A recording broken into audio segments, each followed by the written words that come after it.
Luxembourg, 7 janvier 1945, 18h00.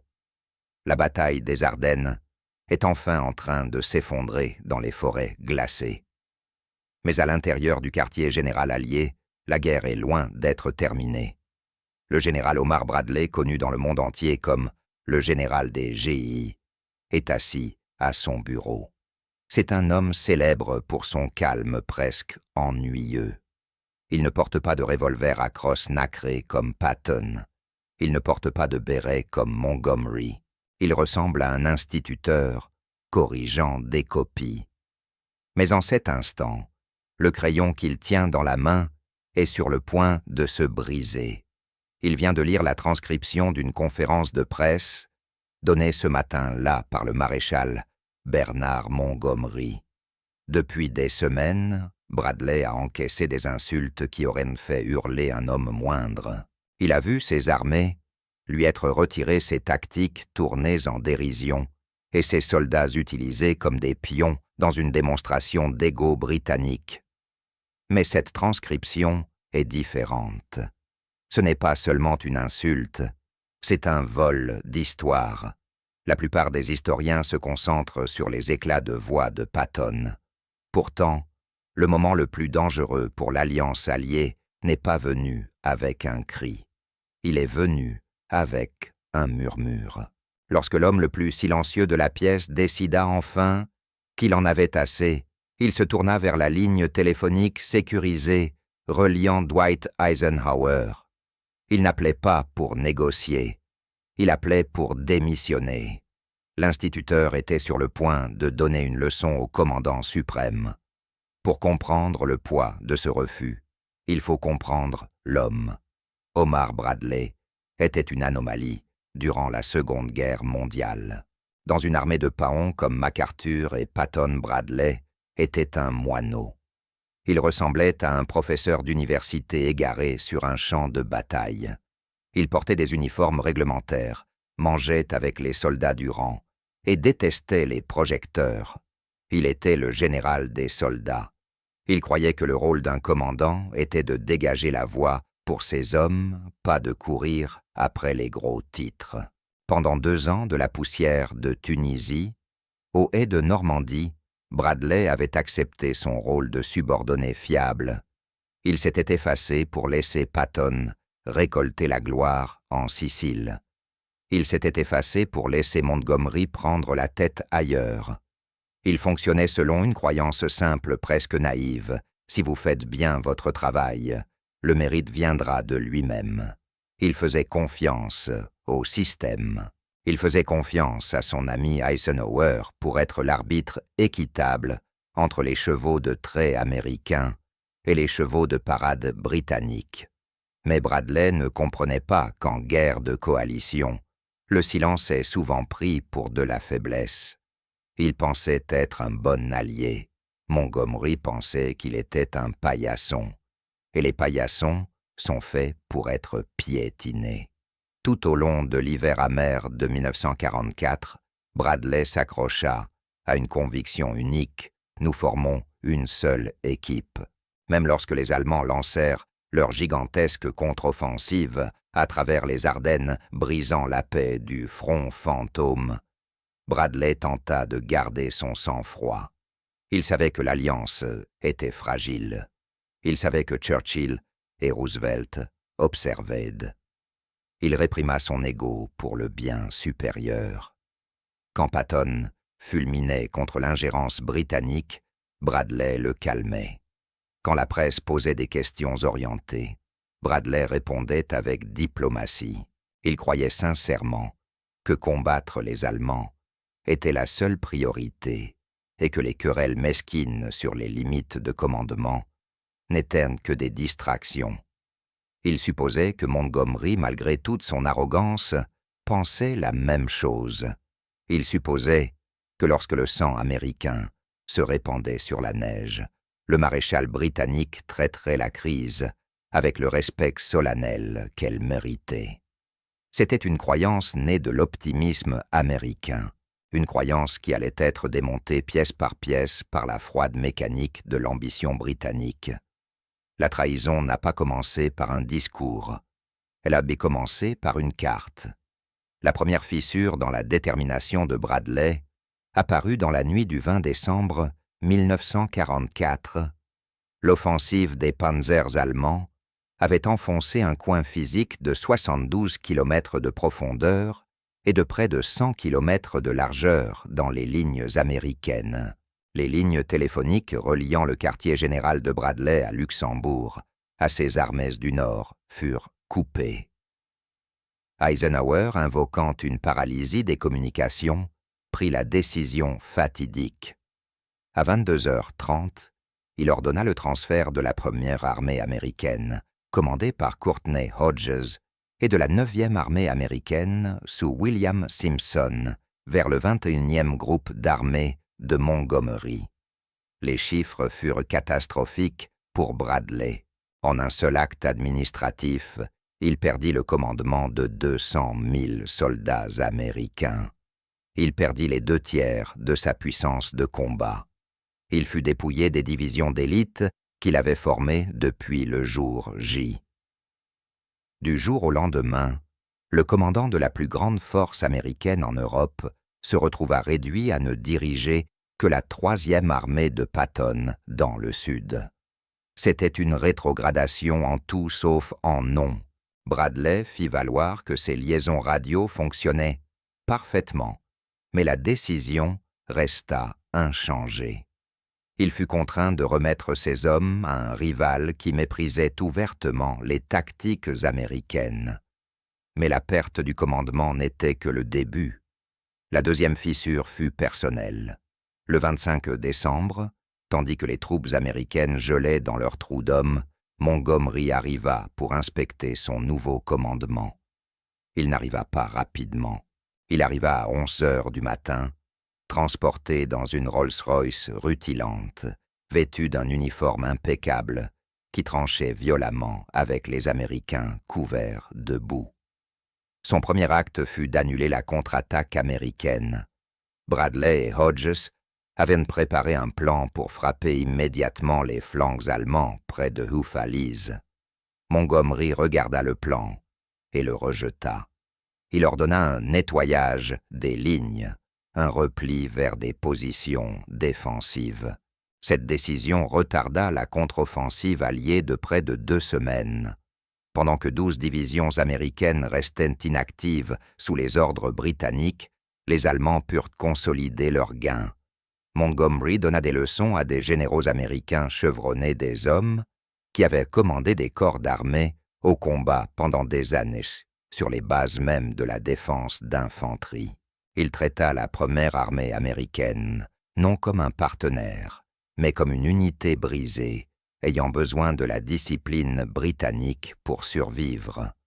Pour Bradley observant depuis la touche, ce n'était pas seulement de la prudence, c'était une faute professionnelle. Mais les insultes les plus profondes ne se produisaient pas dans la salle des cartes, elles se produisaient dans les tranchées. Pour comprendre pourquoi le sang de Bradley bouillonnait, il faut dépasser les généraux et regarder la boue. Le conflit ne portait pas seulement sur des égaux. Il portait sur la vitesse de survie. Les GI américains combattaient avec une improvisation désespérée. Ils voulaient aller vite tout casser et rentrer chez eux. Le 21e groupe d'armée de Montgomery combattait selon le règlement, un règlement très lent et très épais. Des rapports exaspérants parvenaient à Bradley.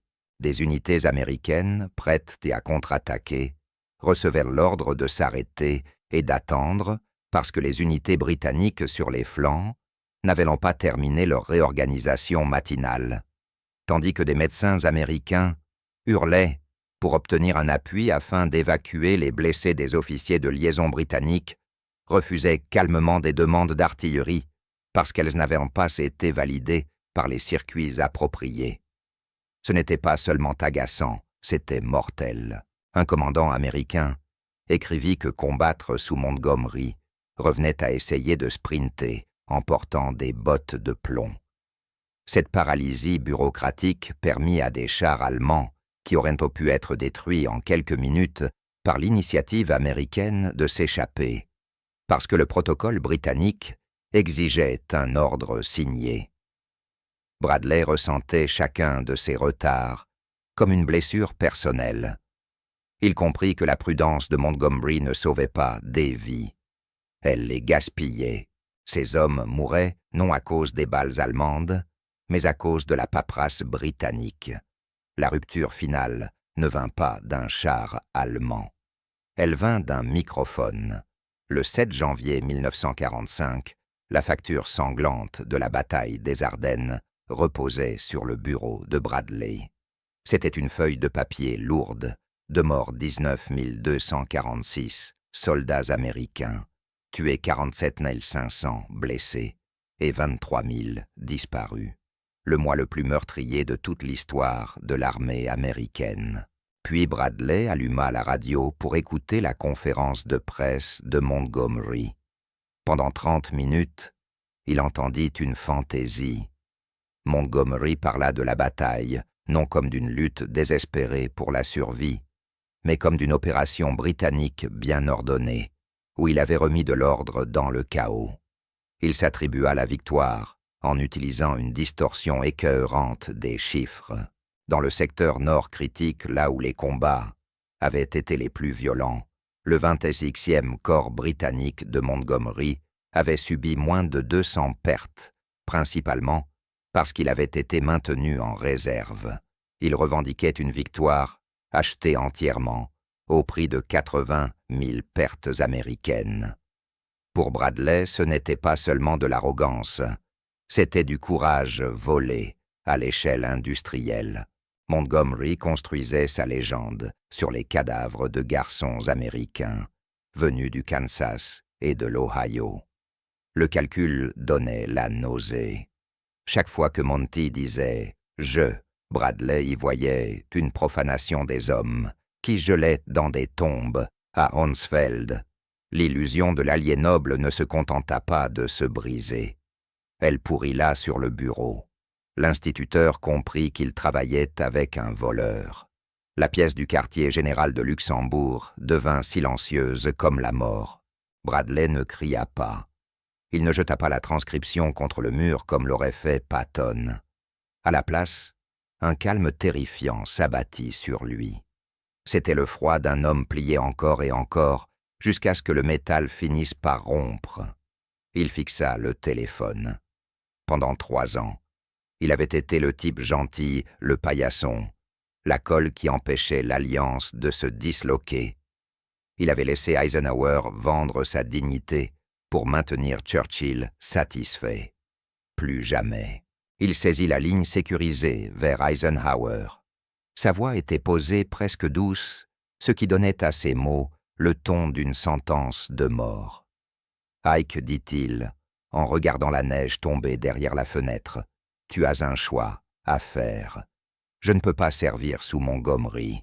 S'il commande à nouveau des troupes américaines, tu peux me renvoyer chez moi. » Il ne proposa aucun compromis. Il ne demanda aucune excuse. C'était un ultimatum binaire, lui ou moi. Dans cet instant glacé, le subordonné mourut et le commandant naquit. Il pointait une arme sur la tempe même de la structure de commandement alliée. Le silence à l'autre bout de la ligne était plus lourd que n'importe quel barrage d'artillerie. Le paillasson venait de se transformer en mur de pierre. Eisenhower reposa le combiné. Sa main tremblait.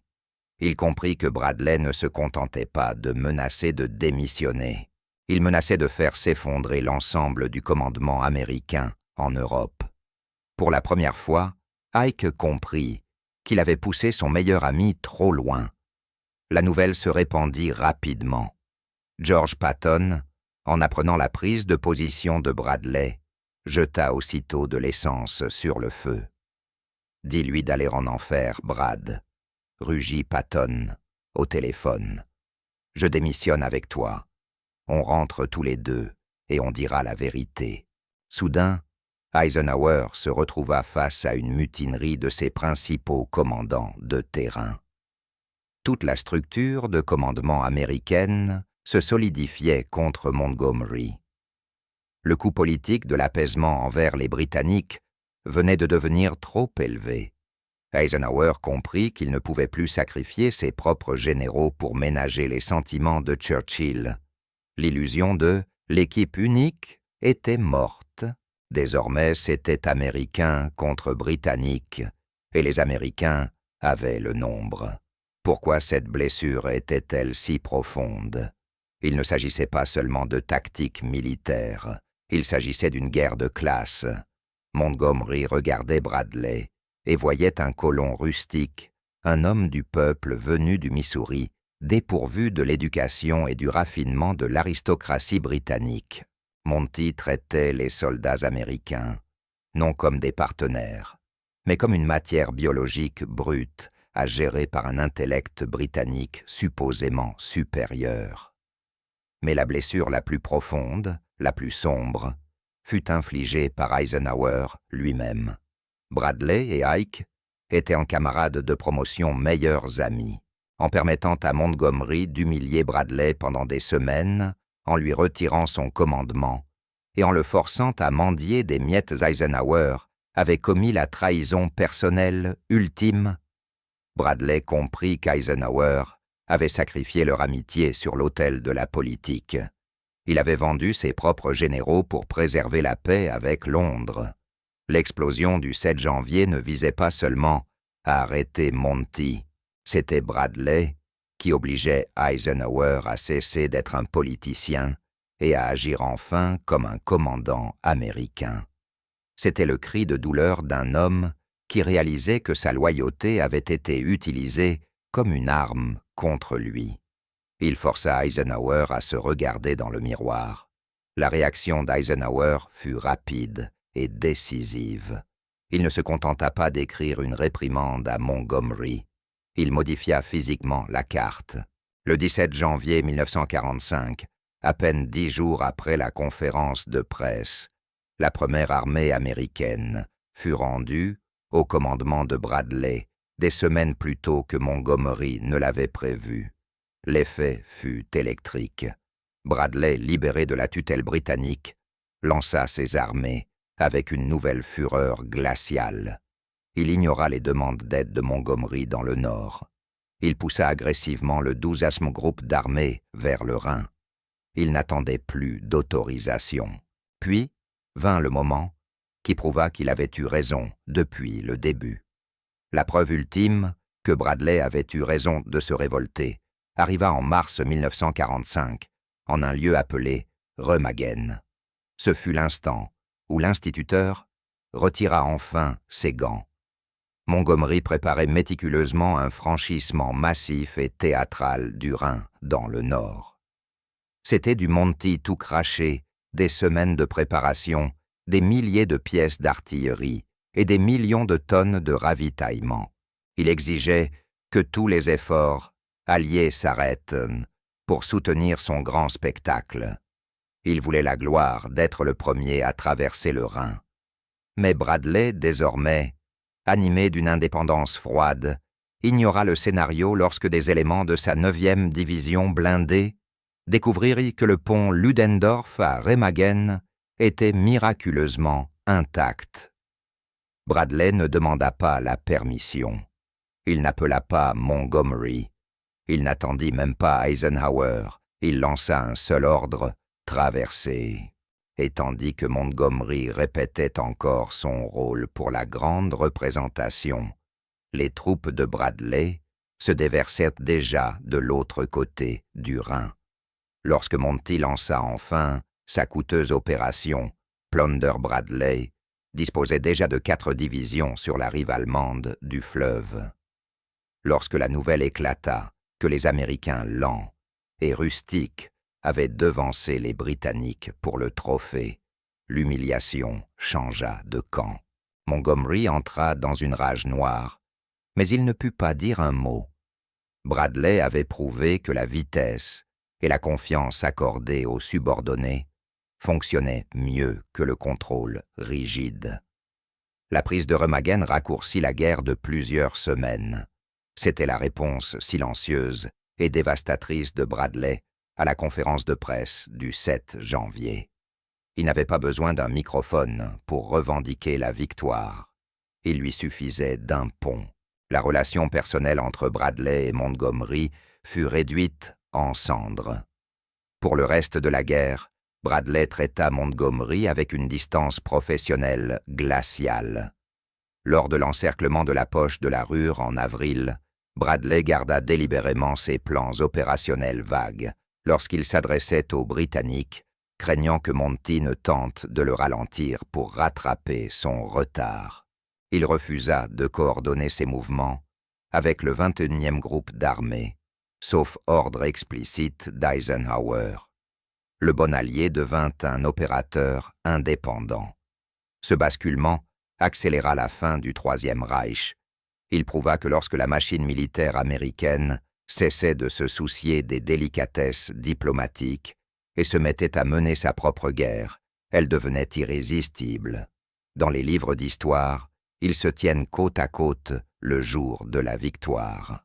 Mais dans les couloirs privés de la mémoire, Bradley n'oublia jamais la conférence de presse. Il n'oublia jamais le vol de l'honneur. La confiance, une fois brisée, est la seule chose qui ne puisse jamais être reconstruite. Omar Bradley est souvent rappelé comme le général des GI parce qu'il ressemblait à un soldat ordinaire. Mais son plus grand acte d'amour ne se déroula pas sur un champ de bataille. Il eut lieu sur une ligne sécurisée dans un bureau silencieux. En refusant à jamais de recevoir des ordres de Montgomery, il rendit à l'armée américaine son honneur. Il donna à l'histoire une leçon précieuse. L'humilité est une vertu, mais le respect de soi est une exigence. Il arrive un moment où même l'homme le plus silencieux doit se lever et dire « assez ». Ce jour-là, l'instituteur ne donna pas seulement une leçon, il imposa le respect.